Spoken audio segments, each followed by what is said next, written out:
প্ৰথম question first question সন্ধ্যাৰ আদা আলো আদা ছায়াৰ ৰহস্য ঘনতাই আবৃত গীত বুলি কাক অভিহিত কৰা হয় সন্ধ্যাৰ আদা আলো আদা ছায়াৰ ৰহস্য ঘনতাই আবৃত গীত বুলি চৰ্চা পদক অভিহিত কৰা হয় মনত ৰাখিব কোৱেশ্চন নম্বৰ 2 চৰ্চা গীতৰ ভাষা কি আছিল চৰ্চা গীতৰ ভাষা কি আছিল উত্তৰ সন্ধ্যা ভাষা আছিল মনত ৰাখিব চৰ্চা গীতৰ ভাষা আছিল সন্ধ্যা ভাষা আছিল কোৱেশ্চন নম্বৰ 3 কাৰ চৰ্চাত বেদ আৰু হৰিণ চিকাৰৰ বৰ্ণনা আছে কাৰ চৰ্চাত বেদ আৰু হৰিণ চিকাৰৰ বৰ্ণনা আছে উত্তৰ ভূহুকৰ চৰ্চাত মনত ৰাখিব ভূহুকৰ চৰ্চাত কোৱেশ্চন নম্বৰ 4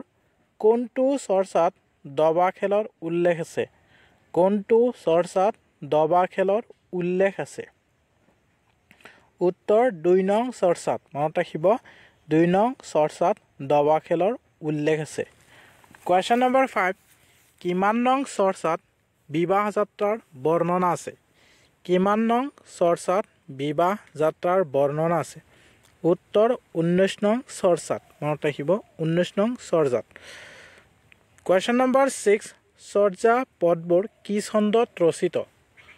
চৰ্যা পদবোৰ কি ছন্দত ৰচিত উত্তৰ মাত্ৰাবৃত্ত ছন্দত ৰচিত চৰ্চা পদবোৰ মাত্ৰাবৃত্ত ছন্দত ৰচিত চৰ্চা পদবোৰ ভিডিঅ'টো এটা শ্বেয়াৰ কৰি দিব অনুগ্ৰহ কৰি আৰু পেজটো যদি ফলো কৰা নাই ফলো কৰি ল'ব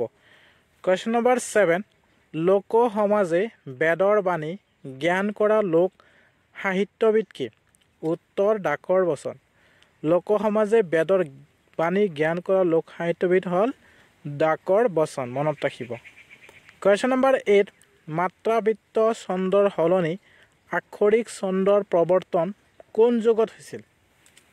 মাত্ৰাবৃত্ত ছন্দৰ সলনি আক্ষৰিক ছন্দৰ প্ৰৱৰ্তন প্ৰাক শংকৰী যুগত হৈছিল মনত ৰাখিব প্ৰাক শংকৰী যুগত হৈছিল কোৱেশ্চন নম্বৰ 9 প্ৰাক শংকৰী যুগৰ চতুৰ্থ শতিকাৰ কবি কোন আছিল প্ৰাক শংকৰী যুগৰ অৰ্থাৎ চতুৰ্থ শতিকাৰ কবি কোন আছিল চতুৰ্থ শতিকাৰ কবি আছিল উত্তৰ হেম সৰস্বতী আছিল কবিৰত্ন সৰস্বতী ৰুদ্ৰ কন্দলী হৰিহৰ বিপ্ৰ আৰু মাধৱ কন্দলী আছিল চতুৰ্থ শতিকাৰ কবি মনত ৰাখিব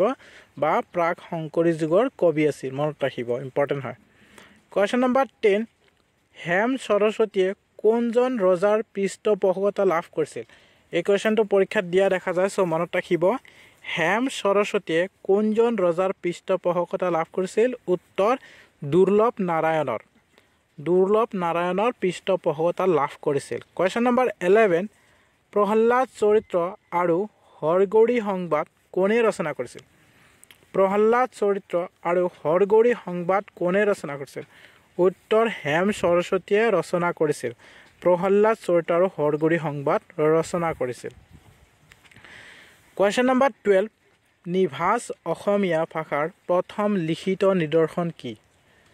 নিভাঁজ অসমীয়া ভাষাৰ প্ৰথম লিখিত নিদৰ্শন কি আছিল উত্তৰ হ'ব প্ৰহ্লাদ চৰিত্ৰ আছিল নিভাঁজ অসমীয়া ভাষাৰ প্ৰথম লিখিত নিদৰ্শন মনত ৰাখিব ইম্পৰ্টেণ্ট হয় কোৱেশ্চন নম্বৰ 13 হেম সৰস্বতীয়ে ক'ৰ পৰা প্ৰহ্লাদ চৰিত্ৰৰ ঘটনা লৈছিল হেম সৰস্বতীয়ে ক'ৰ পৰা প্ৰহ্লাদ চৰিত্ৰৰ ঘটনা লৈছিল আহিব পাৰে ইম্পৰ্টেণ্ট হয় উত্তৰ বামন পুৰাণৰ পৰা মনত ৰাখিব বামন পুৰাণৰ পৰা কোৱেশ্চন নম্বৰ 14 হেম সৰস্বতীৰ প্ৰহ্লাদ চৰিত্ৰত কিমানটা পদ আছে আহিব পাৰে হেম সৰস্বতীৰ প্ৰহ্লাদ চৰিত্ৰত কিমানটা পদ আছে প্ৰহ্লাদ চৰিত্ৰত কিমানটা পদ আছে উত্তৰ 100টা পদ আছে মনত ৰাখিব হেম সৰস্বতীৰ প্ৰহ্লাদ চৰিত্ৰত 100টা পদ আছে কোৱেশ্চন নম্বৰ 15 প্ৰহ্লাদ চৰিত্ৰখন প্ৰথমে কোনে কেতিয়া সম্পাদনা কৰি উলিয়ায় প্ৰহ্লাদ চৰিত্ৰ প্ৰথমে কোনে কেতিয়া সম্পাদন কৰি উলিয়ায় মনত ৰাখিব উত্তৰ কালিৰাম মেধিয়ে 1913 চনত সম্পাদন কৰি উলিয়ায় মনত ৰাখিব কালিৰাম মেধিয়ে 1913 চনত Question number 16 হেম সৰস্বতীৰ হৰগৌৰী সংবাদ কিমানটা পদত ৰচিত হেম সৰস্বতীৰ হৰগৌৰী সংবাদ কিমানটা পদত ৰচিত হৰগৌৰী সংবাদ উত্তৰ 899টা মনত ৰাখিব 899টা হৰগৌৰী সংবাদ হেম সৰস্বতীৰ হৰগৌৰী সংবাদ 899টা পদত ৰচিত Question number 17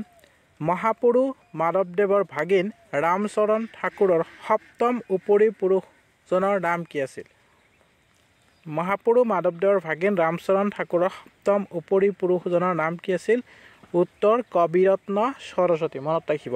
এটা শেয়াৰ কৰিব অনুগ্ৰহ কৰি আৰু পেজটো যদি ফলো কৰা নাই ফলো কৰি ল'ব Question number 18 মহাভাৰতৰ দ্ৰোণ পৰ্বৰ অন্তৰ্গত কাব্যখনৰ নাম কি মহাভাৰতৰ দ্ৰোণ পৰ্বৰ অন্তৰ্গত কাব্যখনৰ নাম কি উত্তৰ জয়দ্ৰত বধ মনত ৰাখিব জয়দ্ৰত বধ Question number 19 কৈলাশ বৰ্ণনা অংশটি কোনখন কাব্যৰ অন্তৰ্গত কৈলাশ বৰ্ণনা অংশটি কোনখন কাব্যৰ অন্তৰ্গত কৈলাশ বৰ্ণনা জয়দ্ৰত বধৰ কাব্যৰ অন্তৰ্গত মনত ৰাখিব জয়দ্ৰত বধৰ কাব্যৰ অন্তৰ্গত Question number 20 জয়দ্ৰত বধ কাব্যখনৰ ৰচক কোন জয়দ্ৰত বধ কাব্যখনৰ ৰচক কোন জয়দ্ৰত বধ কাব্যৰ ৰচক কোন ইম্পৰ্টেন্ট হয় মনত ৰাখিব কোৱেশ্চনটো পৰীক্ষাত দিয়া দেখা যায় সো মনত ৰাখিব উত্তৰ কবিৰত্ন সৰস্বতী সো ভিডিওটো চোৱাৰ কাৰণে বহুত ধন্যবাদ থাকিল এতিয়ালৈকে যদি চেনেল পেজটো যদি ফলো কৰা নাই ফলো কৰি ল'ব আৰু ইউটিউব